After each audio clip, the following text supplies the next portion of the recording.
শিষ্যের বাড়িতে দিয়েছে গুরুদেব। গুরুদেব দিয়েছে না দেখছে একটা রাস্তা ধারে একটা বিশাল বড় বাড়ি, একেবারে খুব সুন্দর।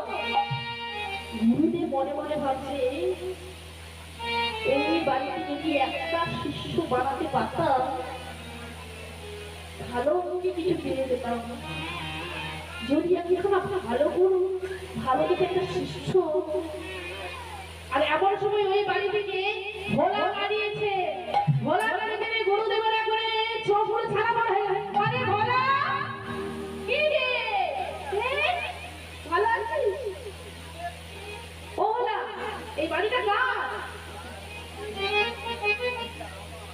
বাবা বাবা বাবা বাবা বাবা, খুব সুন্দর কিন্তু তুই বাড়ি বানিয়েছিস। খুব সুন্দর কিন্তু বাড়ি বানিয়েছিস, কি করে পেলি? ভোলা তখন বলছে, গুরুদেব আপনি কি জানেন না ওই যে পথে ঘাটে বসে থাকে 6 টাকায় 1 কোটি ওই লাঠি কুটি আমার মিলে গেছে। তাই গুরুদেব আপনার আশীর্বাদে দাও একটু করতে পেরেছি। তো গুরুদেব আসুন আসুন, চলুন চলুন গুরুদেব আমার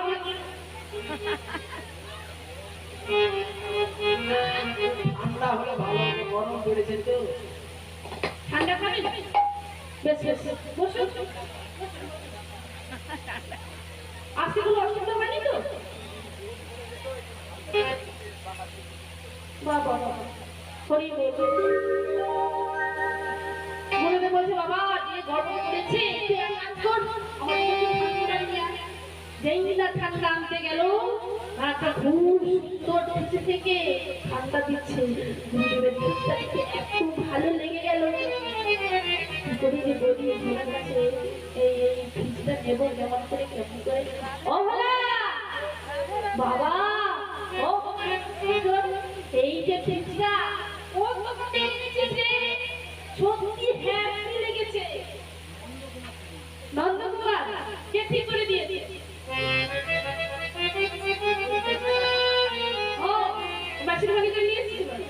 ও ভোলা জানিস বাবা, তোর এই ফ্রিজটা দেখে আমার খুব ভালো লেগেছে রে বাবা, খুব ভালো লেগেছে। এমন করে বলছে শিষ্য তখন বলছে, গুরুদেব আপনার ফ্রিজটা ভালো লেগেছে তো বেশ, আপনি যখন বাড়ি যাবেন এটা না হলে আপনি নিয়ে যাবেন।